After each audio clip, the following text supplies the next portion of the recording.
Hey everybody, my name is Dallas Hardcastle. I'm the founder of the Metadyne model, and in this episode I'm going to answer the question that I probably get asked, I don't know, at least 10 times a month is very safe to say.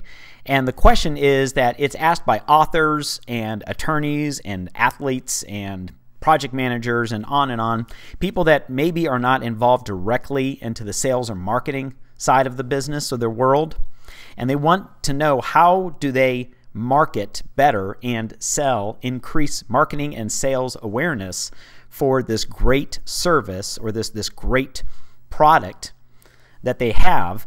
And when people get these right, when they really nail these things, they see their sales just go up through the roof. But usually they're missing, at least one or two of these areas, and a lot of times they're missing all of them. They're just like, hey, I have this great service or this great product or I have this great offer and buy it.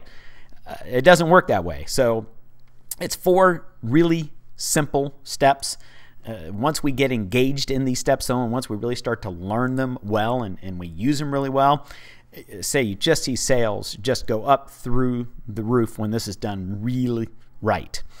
And the first step is that we need to be able to get someone's attention. We need to be able to create some kind of a pattern interrupt, and that pattern interrupt needs to be something that's really compelling. Why do they want to listen to us? It needs to be something that's instantaneous. It instantly grabs their attention and it lets them know that we have something really valuable and something they really want to listen to. The second thing is that we want to make sure that we can have some kind of properly engage these people. And by properly engaging somebody, what that means is that we must promise to deliver them very useful information. And it doesn't only need to be a promise of delivering, but of course the second step of that is that we need to actually deliver that information. So we got to make sure that we have a promise of giving them some really valuable information in our marketing, and that we got to deliver that information. It's got to be useful stuff that we're giving them. And when it is highly useful, that means that they are becoming educated about what you do, what your offer is, what your service is. But what that really means to them is that as you're educating them, that getting educated means that this is something that they can go out and use now. It's useful in that they can take this information that you're giving them and they can go out right now, not in a year, maybe, not some strategy that perhaps they can implement somewhere down the road. But this information is so good and it's so useful that they can go out now and implement it and use it, and it makes a real big time difference today. But there's also that area that making sure that the information is also incomplete. So if you're an attorney, if you're an author, if you're an accountant, whatever it is, you're giving them a ton of useful stuff. But you also want to make sure that you're not giving them the total solution, of course, because if you provide them the total solution, well then, what do they need you for, right? So you're making sure you have something that is useful, that can be used and implemented today, but it's not the entire solution. That's why they're going to come to see you.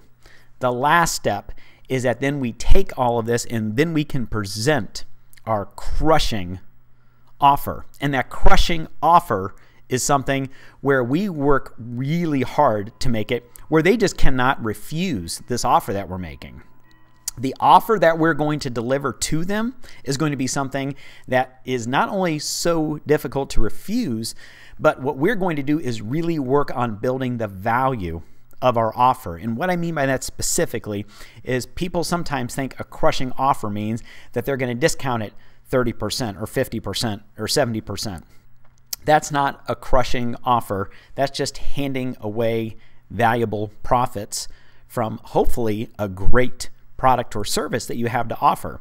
So keep a price integrity that's high or higher maybe than most of the other people out in your area that are doing what you do, but add value. Continue to figure out ways. How can I add more value? How can I add more value? How can I make this bigger? How can I make it better? How can I make it quicker? How can I make it, faster, easily to implement? What are the things I can do to really add value to what it is that I do? And if you do that, you're going to find yourself in this position where you're going to really start to see this this change, this growth change. And say I've worked with people that had no idea how to do marketing, how to present their offer properly. And when they get these 4 steps down and then they start to nail these things, we're talking about just a few months. I mean, they literally see sales go up 50%, 80%, doubling, just because they really start to nail what these parts are. So really get good at being able to nail these steps. And then when you nail these things, you're going to find that your marketing becomes super effective, super magnetic, super engaging. And from that, you're going to have a ton more people to talk with, and you're going to start to see your sales and your conversions just go up through the roof. I hope this has been helpful. Hope this answers a lot of the questions, as I say, that I receive all the time. My name is Dallas Hardcastle, founder of the Metadyne model, and I hope you have a fantastic rest of the day.